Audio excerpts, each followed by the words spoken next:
Hi everyone, welcome back to Gastronomy Games. Summer is finally here and today we are celebrating summer flavors by making an easy rosemary tomato jam served with pork tenderloin marinated in a super simple chimichurri inspired marinade.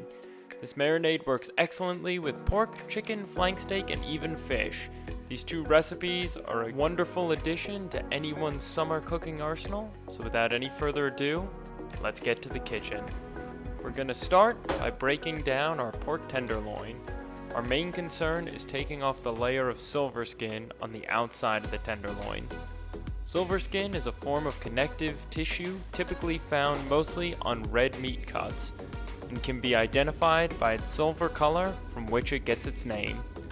Unlike the bright white fat, also found on the outside of the tenderloin, silver skin breaks down incredibly slowly and will give your pork a tough, sinewy texture.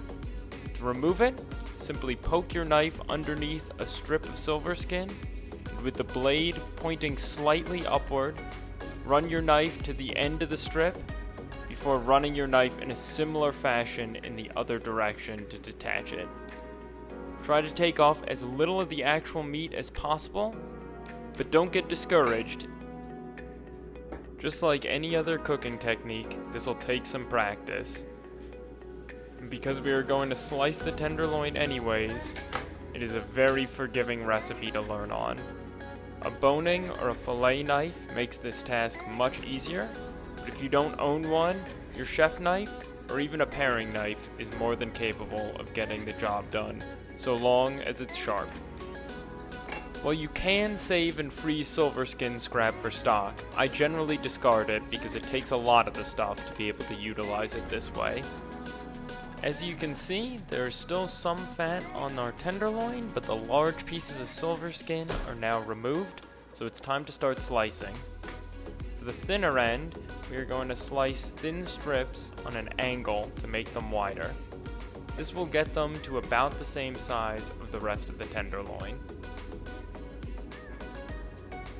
Then we are going to thinly slice the rest of the tenderloin, roughly the size of a thick piece of sashimi.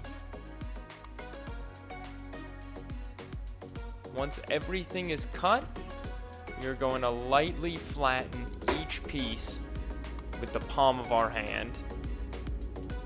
Unlike some other cuts, pork tenderloin is already very tender, hence the name. So this is not for tenderization, this is more to increase the surface area for our marinade, so our pork is more flavorful, as well as increasing the surface area for when we cook our pork, so more of our pork can brown. Just make sure you are not pressing hard or aggressive enough to tear through the meat itself.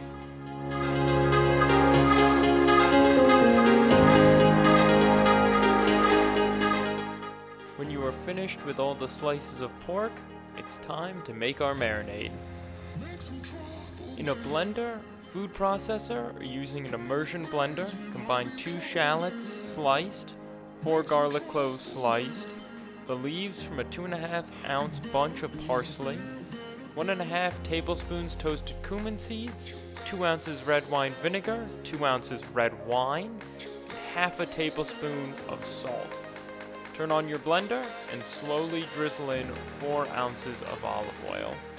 The beauty of this marinade is because of the acidity, the alcohol content, and how thin our pork is sliced, it does not need a long marination time. I like to shoot for about 2 hours, but within about 40 minutes it'll already have picked up significant flavor. While our pork marinades, let's focus on our jam. Heat a saucepan over low heat before pouring in about 3 tablespoons of olive oil. We don't want to take this much above low heat because the olive oil will start to break down and get bitter, and we are using olive oil rather than vegetable oil for the flavor. Next, we're going to add in 4 to 5 cloves of minced garlic once we can see a little bit of a shimmer in our oil, indicating that it's hot. Then just stir it around. We want to not only cook our garlic, but also perfume our oil, so make sure that everything is nice and incorporated. One of my favorite things about this recipe is it's a great way to use up extra cherry tomatoes. Oftentimes during the summer months, I will have cherry tomatoes that are no longer good enough to eat raw, but have not gone bad or rotten. So that's usually when I will whip up a batch of rosemary tomato jam. It can be used with all the proteins we talked about at the beginning of this video, but it is also excellent with scrambled eggs. It's a great addition to a cheese plate, and can even be used as a great dressing for a summer pasta salad. Once our garlic has started to take on a tan color, we are going to add in a pint of cherry tomatoes. We're using an heirloom pack, but you can use any cherry or grape tomatoes that you would wish. Next, we're going to add in a tablespoon of minced rosemary. That's a tablespoon after it is minced, not before. 1 tablespoon of sugar. And a large pinch of salt. Then we are just going to continue to cook on low. We want to stir this occasionally just to make sure that nothing is burning, but there is a lot of liquid in our tomatoes, so that usually is able to keep anything from burning at the bottom of the pan. Once the tomatoes start to soften, pop them with a silicone spatula and continue cooking, stirring occasionally. They will eventually break down on their own, but this is a way to both speed things up and to make sure that nothing burns while some of the tomatoes are still breaking down. When a thick jam forms, slide it off the heat. It should look somewhere between a jam, a tomato pesto, and a relish. The best way to cook the pork is on a grill or a flat top, but if you don't have access to either of those, heat a large skillet on the highest heat possible, then add in a small amount of vegetable oil. When the oil is almost smoking hot, add in your pork, taking care not to have any of the pieces touch each other.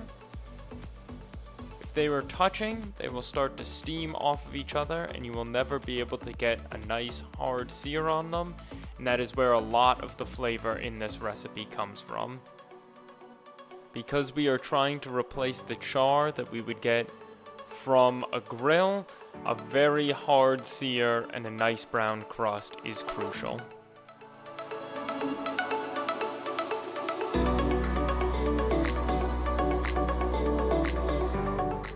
The pork will cook very fast, so once your last piece is in the pan, check the first piece.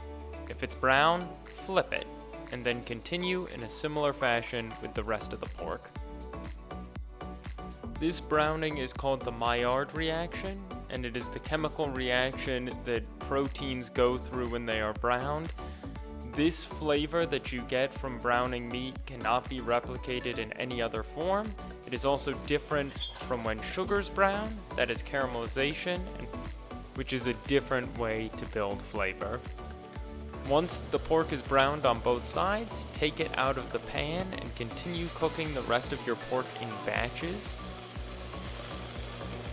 If the sediment at the bottom of your pan starts to burn, just take it off the heat, wipe it out with a clean towel, and then start the process over again with the remaining pork. Serve your pork with tomato jam, fresh basil, and enjoy. I hope you had fun watching this video and hopefully learned a little something. If you did, please consider liking and subscribing, and I can't wait to cook with you all again soon.